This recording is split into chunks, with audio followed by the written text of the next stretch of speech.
Hello viewers, তোমরা কেমন আছো? আশা করি তোমরা ভালো আছো এবং সুস্থ আছো। চলে এসেছি আজকে একটি রেসিপি নিয়ে, আলু পনির তরকারি নিরামিষ রেসিপি নিয়ে চলে এসেছি।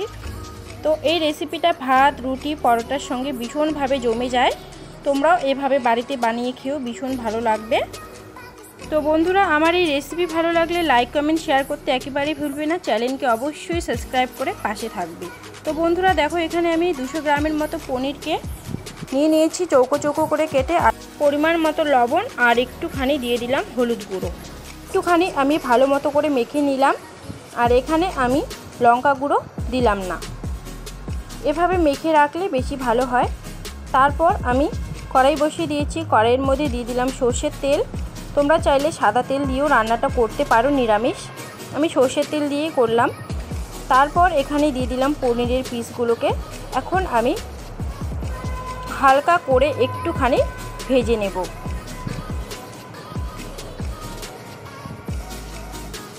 হালকা আঁচে আমি ভেজে নিলাম পনিরটাকে হালকা করে। বেশি ভাজলে পনির বেশি ভালো লাগে না। তো এখন আমি নামিয়ে নিলাম একটা থালার মধ্যে। এরপর ওই কড়াইয়ের মধ্যে দিয়ে দিলাম আরেকটু সর্ষের তেল। তারপর এখানে দিয়ে দিলাম আমি জিরে। তো জিরেটা একটু ভাজা হয়ে যাবে। তারপর এখানে দিয়ে দিব তেজপাতা আর শুকনো লঙ্কা। এখন দিয়ে দিচ্ছি দুটো কাঁচা লঙ্কা। একটুখানি আমি ভেজে নেব সুগন্ধ বের হয়ে যাওয়া অবধি। তো ভাজাটা ভালো মতো হয়ে গেছে। এখানে এখন আমি দিয়ে দিব আলুগুলোকে। তো আলুগুলোকে আমি চৌকো চৌকো করে কেটে নিয়েছি। দুটো আলু এখানে আমি বড় সাইজের নিয়েছি। তো দিয়ে দেওয়ার পর এখন আমি দিয়ে দিব টমেটো কুচি। তো একটুখানি ভালো মতো করে ঘেটে নেব। এরপর এখানে দিয়ে দিব হলুদ গুঁড়ো আর দিয়ে দিব স্বাদ মতো লবণ। তো এখন আমি ভালো মতো করে ভেজে নেব। লবণ হলুদ দেওয়ার পর আমার এখানে টমেটোটা ভালো মতো করে গলে গেছে।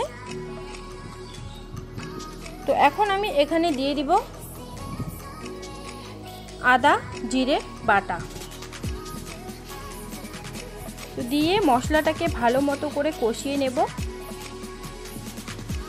5 মিনিট ধরে আমি কষিয়ে নেব মশলাটাকে।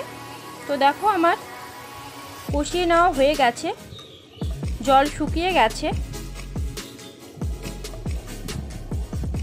আর এখানে আমার আলুটাও 1/2% মতো সেদ্ধ হয়ে গেছে।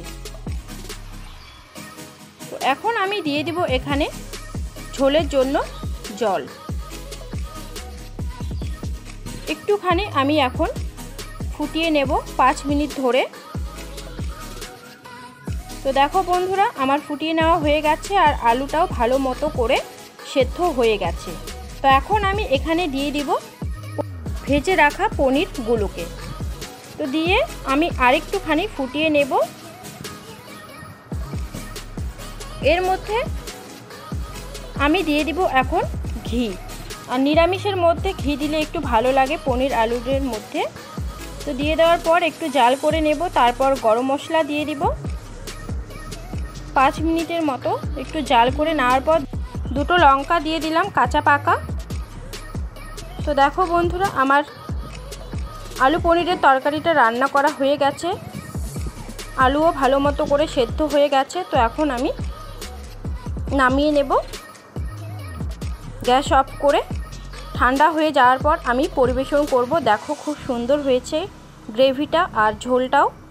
আলু পনিরের এভাবে নিরামিষ রান্না করলে ভাত, রুটি, পরোটার সঙ্গে ভীষণভাবে জমে যায়। তোমরাও বানিয়ে খেও। ভালো লাগলে লাইক, কমেন্ট, শেয়ার করে দিও। চ্যানেলকে সাবস্ক্রাইব করে পাশে থেকো। বাই বন্ধুরা।